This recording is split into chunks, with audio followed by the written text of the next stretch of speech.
Here we are at the Arkaroola airstrip with a bit of an oddity, if I'm honest.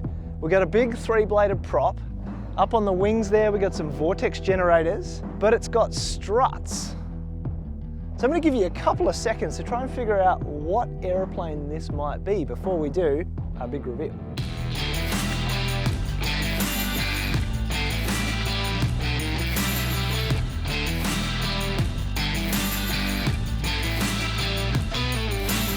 So this is a Cessna 207. It's stretched by over 1 meter from the 206 that we know and love, and I tend to call it the stretch limo of the skies. I'll show you why in a second when we look inside. So to create this 207, Cessna took the 206, which we know and love, we did a video on it up here, and they stretched it.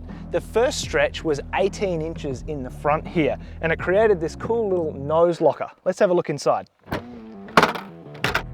So this little nose locker is perfect for storing what we've got in here, which is tie downs, some extra water, a first aid kit, and a step to help load your passengers. What's also pretty cool is Cessna heavily insulated this nose locker, which makes it really quiet in the cabin because you've got this big space between the engine and the firewall where it bolts to the cabin. So the other thing Cessna did to create this 207 was they put a constant chord section here in the fuselage after this wing attach point. So that's 27 inches, basically a big square box. So to get the 207 from the 206, Cessna needed some extra payload because they had an extra row of seats from the stretch. So what they did was they beefed up the struts, they beefed up the wings, they beefed up the fuselage and the tail section, and these wings are held on with a 6-bolt design as opposed to the 206's 4-bolt design. So the engine in the 207 is a Continental 520. Now the 520 is effectively the same as a 470, but it's got bigger bore cylinders in it. They also came out in a turbo. Now the turbo was good for 35 inches of manifold pressure all the way up to 18,000 feet. But why you would want to take 7 people up to 18,000 feet, I'm not really sure. Sadly or not, these big piston 8-seaters have been replaced by the Cessna 208 Grand Caravan. Now that mounts a PT6A turbine, and they were released in 1984, and since then Cessna have sold 2,600 of them. So they're an enormously popular aircraft. Let's have a look for a second at this massive distance between the gear and the end of the tail. 1, 2, 3, nearly 4 meters between the back of the airplane. So what you don't want to do is load a 207 from back to front. Should be sitting on the tail.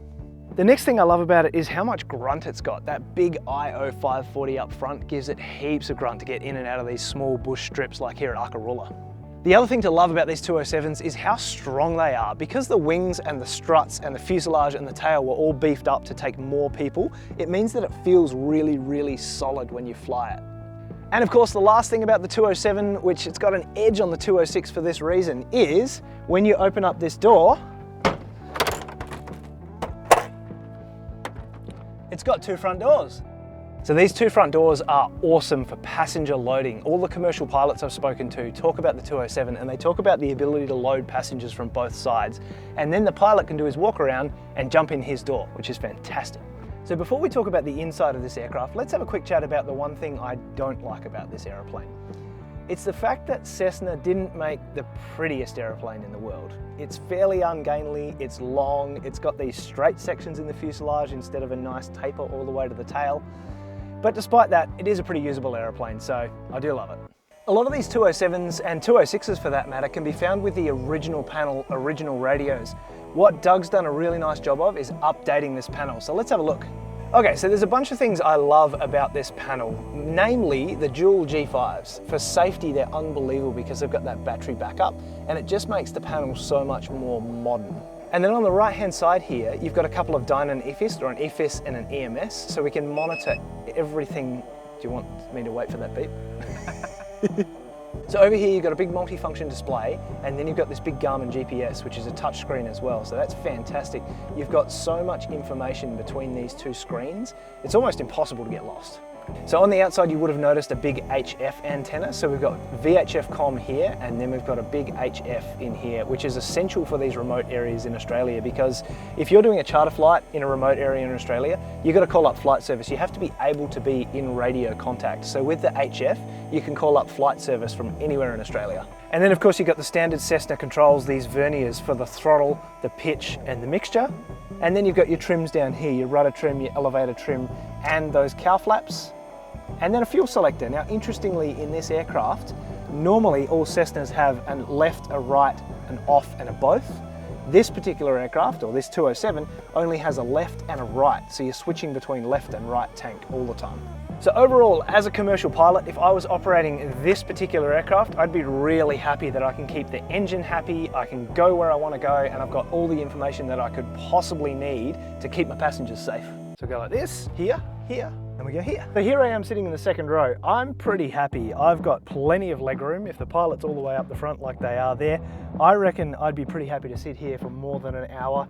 I've got plenty of shoulder room, plenty of elbow room. I'm feeling pretty happy about the second row. Here I am in the third row. Now we're starting to get a little more claustrophobic. We're still nice and wide. I've still got plenty of leg room.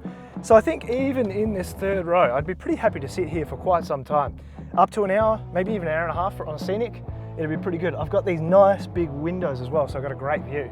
Okay, here I am sitting in the back row of the Cessna 207. I'm pretty happy. I slid this seat forward about 3 inches, slid this one back about 1 inch. I've got a cutout in the floor. I've got plenty of leg room. Let's have a chat about these big, wide barn doors for a second. For passenger loading, they are excellent. I use them to get in and out of that rear row, and I was pretty happy to clamber in and out of that.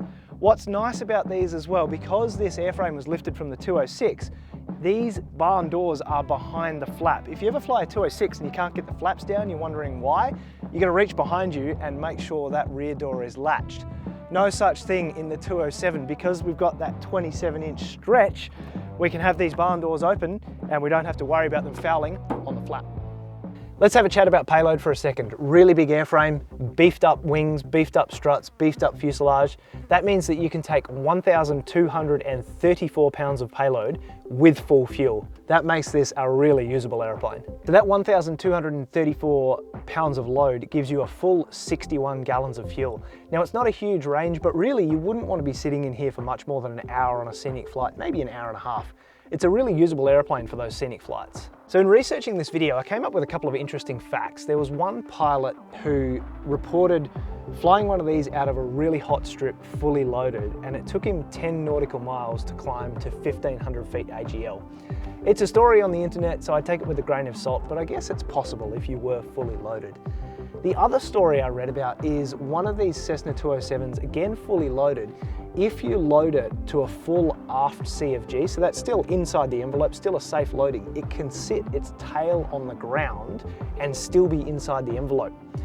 Now when you're taxiing that aircraft, there's other stories as well of the pilots needing to jump up and down to get the front wheel to actually grip enough to turn the aircraft while they're taxiing. So there's some pretty cool stories about these 207s. They've done a lot of work in a lot of scenic flights and cargo hauling all around the world. So these aircraft were $28,000 when they came out in the 70s. That's about 115,000 US dollars in today's money. And there's actually one for sale if you're interested in Homer, Alaska right now for 199,000. I reckon that's a pretty good deal. So this is the Cessna 207. I'm gonna walk from front to back so you can see how long this ridiculous airplane is. I am a lucky, lucky boy because I get to fly that. I'm here with Doug Sprigg, who's the owner of Arkaroola and the owner of Sierra Charlie India. Doug, say good day to everybody. Hi there. Yeah, welcome to Arkaroola. And yeah, I don't want him checking me flying, so he's doing the flying. Sounds good. I'll be right-hand seat. So I've got some 206 time. I'm looking forward. Left hand. Oh, is it left-hand seat? Oh, yeah, please. Oh, yeah. Oh, is it left-hand seat? Well, then okay. It's all your fault. Oh, there you go. Well, that Yeah. way I can be pilot in command. Yeah. Perfect. Well, that'll work. Let's go. Yep. Jumping in the 207, you really notice that long nose while taxiing, but after that it feels just like a 206.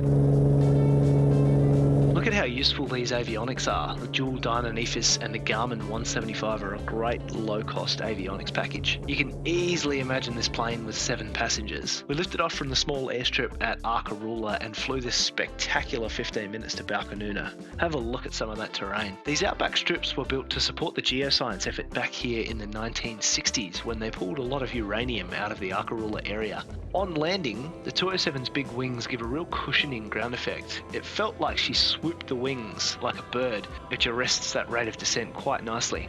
SCI really made me look good here. So that is the Cessna 207 up here at Arkaroola. Tell me what you think. Have you flown one? Do you like them? Do you hate them? What stories have you got? Chuck a comment down below.